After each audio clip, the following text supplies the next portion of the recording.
Are you really ready? Because 2026 is not just another season. It's the biggest reset Grand Prix racing has seen in decades. New cars, new engines, new rules, and a completely different way to understand performance. This video is your guide to what happens before the first race and why the next few weeks matter more than most people think. Welcome to the Apex Call, where we break down the decisions that define a race weekend. Today, we're not talking about lap times or winners. We're talking about the road to 2026, the tests, the calendar, and the key things we should actually pay attention to before the season starts. Let's start with the big picture. 2026 is not a normal regulation change. For the first time in modern history, almost everything changes at once. The power units, the aerodynamics, the energy management, and even the size and weight of the cars. These are not evolutions. They are new concepts. That's why this season looks nothing like a normal preseason. Normally, teams get 3 days of testing. That's it. In 2026, they get 3 separate test sessions, spread across almost an entire month. Test 1, Barcelona. The first test is the most unusual one. 5 days booked. Only 3 days of running allowed per team. And almost everything kept hidden. No live broadcast. No lap times. No official team content. This test is not about performance. It's about survival. The goal is simple. Run the car, collect data, and make sure it doesn't break. Expect heavy cars, provisional aerodynamics, massive sensor arrays, and absolutely no interest in lap times. This is engineering work, not racing. Test 2, Bahrain. The second test is the first real public test of the season. Cars will appear in their official liveries. Data will start to make more sense. But even here, mileage comes before speed.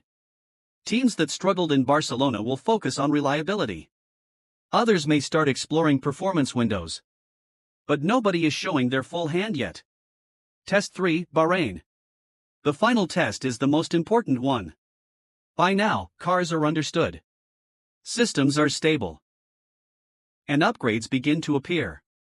This is where we start seeing qualifying simulations, race stints, and real aerodynamic intent. This is the test that actually tells us something. If you're watching tests for lap times, you're watching the wrong thing. There are 4 things that actually matter. 1. The power units.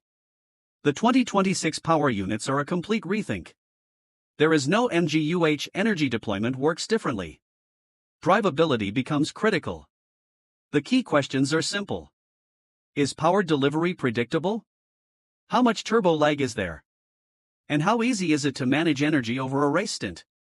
A fast engine that's hard to drive is a problem.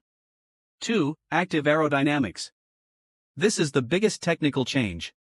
Front and rear wings move. All the time. In qualifying, in the race, while attacking and defending. That means more complexity, more risk, and twice the aerodynamic workload. Every component must work with the wings open and with the wings closed.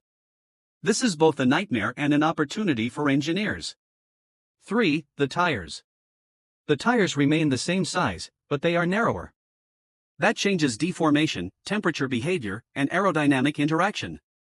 And remember, early season cars will likely be overweight. That makes tire data extremely easy to misread. 4. Driving style. This might be the most underestimated factor. New braking behavior. New power delivery. New energy strategies. Some drivers adapt immediately. Others don't. History shows that adapting early can define the first third of a season. The 2026 championship will not be won in testing. But it can be lost there. Teams that misunderstand their car, misread tire data, or struggle with energy management will spend months recovering. And some never will. This is what we'll be breaking down, step by step, here on the Apex Call. Not hype. Not rumors. Just the decisions that shape a season. If you want to understand what really matters in 2026, you're in the right place. Finally, remember to subscribe, like and leave a comment. See you in the next one.